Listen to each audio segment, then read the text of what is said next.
भगवान ने अपनी वाणी में सुखों को प्राप्त करने का उपाय बताया है। सिर्फ पुरुषार्थ करने से ही मेरे को सद्गति प्राप्त नहीं होने वाली है।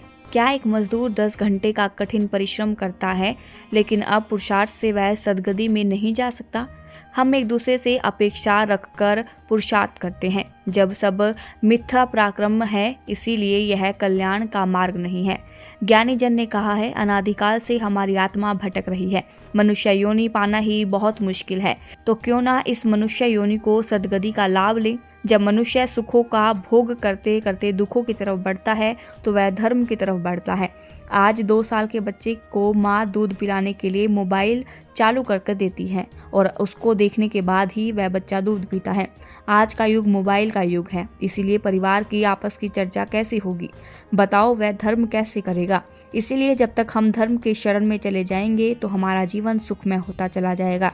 बच्चा जब जन्म लेता है तो दूध की बोतल, थोड़ा सा बड़ा हुआ तो कोल्ड ड्रिंक की बोतल, जब जवान हुआ तो शराब की बोतल, थोड़ा बीमार हुआ तो ग्लूकोज की बोतल, बीमार ज़्यादा हो गया तो खून की बोतल, मरने के बाद गंगा जल की बोतल। अब हमें इससे बाहर आकर सांसारिक सुखों को त्याग करके हमें सद्मार्ग की तरफ बढ़ना चाहिए।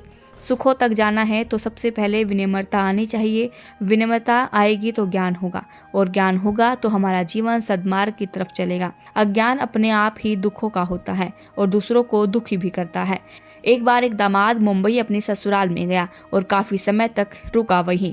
उसके घर से पत्र आया। उसने पत्र खोल कर देखा तो वह जोर जोर से रोने लग गया। यह देखकर ससुराल में सबने पूछा कि क्या हुआ, क्यों रोने लगे? वह किसी के सवाल का जवाब ना देकर जोर जोर से रोने लगा।